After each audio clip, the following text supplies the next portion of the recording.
The Gulf state of Qatar is where mediators are trying to negotiate a ceasefire in Gaza. It's also where some Palestinians are being treated for severe injuries from the war. DW Special Correspondent Aya Ibrahim was in Doha, where she met with Palestinian medical evacuees and saw the toll the fighting has taken on the Gaza Strip's most vulnerable. A warning to viewers, her story contains graphic and disturbing images. In many ways, 9-year-old Mahmoud is like any child his age. He enjoys playing with his father and beating his younger siblings at video games. During those moments, he is a happy boy. I am Palestinian. I am patient. I can take a lot. I can endure everything. But sometimes, as if out of nowhere, what he has gone through overcomes him. His mother tells the story Mahmoud cannot. I saw Mahmoud lying face down. His head was moving and he was breathing, but his right arm was not there, and his left arm was completely crushed. He told me, "Mum, you take my sister and go. I will be martyred." I told him, "No, my love, I would never leave you." He fell from my arms twice. I could not carry him at all. That was back in December. Mahmoud's mother tells me the family were heeding Israeli calls to leave the northern parts of the Gaza Strip. Then an Israeli rocket landed near Mahmoud. In the days after the strike, because of the anesthesia and fever, he was coming in and out of consciousness. He was hallucinating when he woke up, and he would look at himself and ask me, "Where are my hands? Why am I like this?" And he would cry. I could not make him stop, so I would cry with him. After the injury, he became like a baby again. He needed help with everything. Slowly but surely, Mahmoud is recovering here in Qatar, along with more than 2,000 other evacuees from Gaza. Most of them are women and children. Many have serious injuries. Initially built to house Football World Cup fans, this compound is now a microcosm of human suffering, caused by a war Israel says is justified to protect its people. Everyone here has a story of loss and tragedy. In November, Mohammed, his wife, and 2 of their children were on their way to a market in Gaza when they were hit by an Israeli airstrike, he tells me. This video, he says, shows the aftermath of the attack. The boy being carried away is his youngest, Bahat. The woman lying in the background is his wife. Bahat lost his leg. His wife died in the hospital. She was everything.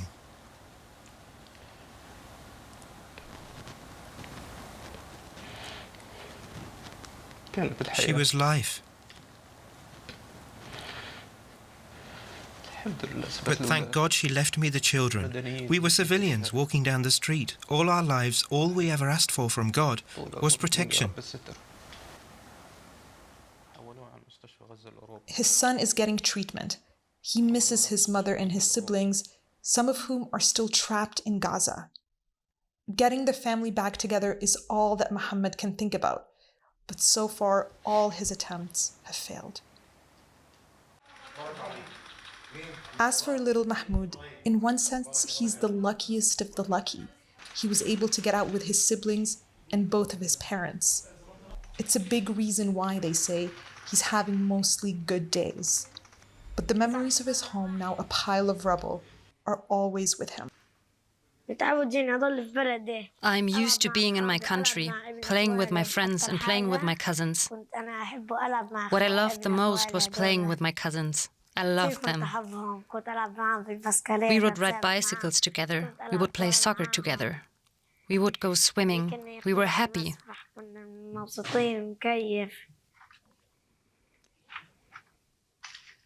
We had fun.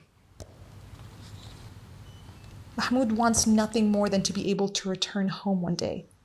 But the Gaza of his childhood no longer exists. I'm joined now by our special correspondent, Aya Ibrahim. Aya, who filed that report. Aya, you traveled to Qatar to file your report. Qatar is playing an extraordinary role in events that are unfolding in Gaza. It's also where peace negotiations are taking place, or ceasefire negotiations are taking place for Gaza. Why is Qatar, 1,500 kilometers away from Gaza, playing such an important role in events there?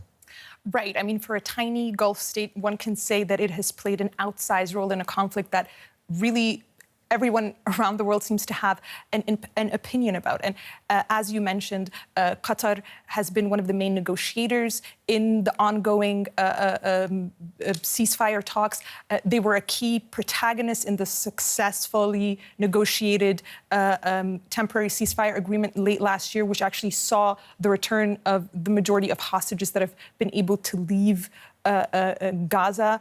They've sort of placed themselves as the mediators of the region. They've become host to some very unsavory actors. So the Taliban famously, and now they are also, the hosts of Hamas's political leadership since 2012, since that leadership has left Damascus. And so they're kind of playing on both sides, if you will, and they've created a very important role for themselves in the region and globally as a result of being sort of that diplomatic go-between between the West and some of the world's less savory actors. At the same time... Including the Taliban. That's correct. At the same time, as we've seen in that report, the humanitarian effort that they have done for the most vulnerable in this war. And it's a logistical feat to try and bring these medical evacuees out of the Gaza Strip. The Israelis are involved in approving that, the Egyptians, because they usually go through the Rafah border. And from everything that we've seen, I mean, they've really taken on cases that countries like Germany have so far, for example, not been able to bring here for various reasons. And for the people that are there that are getting that treatment, that means the world. Every single one of these individuals is a whole world.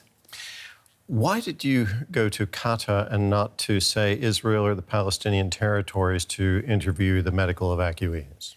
Well, really, it's a question of access. Since the beginning of this war, and this is really unprecedented, Israel has restricted the access of external journalists, international journalists like ourselves from the Gaza Strip. There have been few embeds with the IDF sort of in the earlier phase of the war, but these reporting trips under the auspices of the IDF are heavily filtered, of course.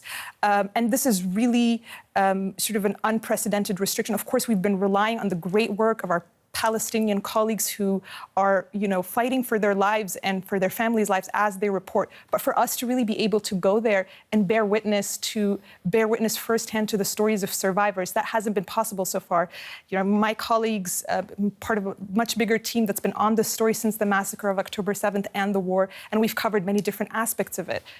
We've spoken to Palestinians in East Jerusalem and the occupied West Bank. We've covered the tensions within Israeli society, the hostage tragedy, the agony that their families are going through. We've spoken to evacuees from northern Israel, but really getting firsthand access to Gazans.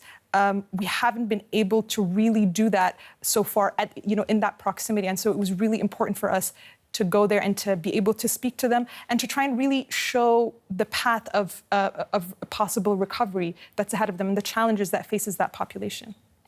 Aya, thank you very much. That was our special correspondent, Aya Ibrahim. And we have Casey Harrity on the line with us now. She heads up Save the Children's team in the Gaza Strip, and she joins us now from Gaza. Casey, we understand no one is immune from the effects of war. But why is this conflict having such a disproportionate impact on children? First, my heart goes out to the families that you just featured, what they've been through, what they're suffering. And as you said, in a horrible way, they are the lucky ones. They've gotten out, they are somewhere safe. Over 14,000 children have been killed in airstrikes in this conflict as a direct impact of the war. We know that children are 7 times more likely to die in these blasts because their bodies are smaller, they're thrown farther, faster, their bones bend.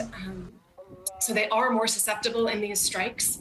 We also know that there are an estimated 1,000 children living still in Gaza that have lost a limb. So they are still here at threat of additional attacks. There's nowhere safe for them to go, and they're trying to survive in a nearly impossible situation. For children that haven't been caught up in the direct attacks, they're susceptible to disease. We're seeing tens of thousands that have died from the secondary impacts of this war, from the collapse in infrastructure, from the fact that there are not vaccines, there are not clinics, they can't access the most basic services. Now, beyond the ceasefire deal, what are children in Gaza in need of most right now? We need a definitive ceasefire. We need the bombs to stop falling. We need airstrikes to stop. Even in the so-called safe zone, we're seeing targeted strikes. So there really is nowhere safe. We need a definitive ceasefire. With that, we also need supplies. Trucks haven't been able to come across the border at the same volume since before the war. We don't have enough basic hygiene supplies. There isn't enough soap. People can't stay clean. They can't eat sufficient food. Nutrition is a significant problem. There's not enough fresh food. There's not enough meat. Children are eating diets that consist largely of snacks, soda, sugary food. So we need supplies to be able to come across the border in addition to the definitive ceasefire. And we need those that have been involved in this war to be held accountable for the actions here. Are you still able, is Save the Children still able to fulfill its mission in Gaza?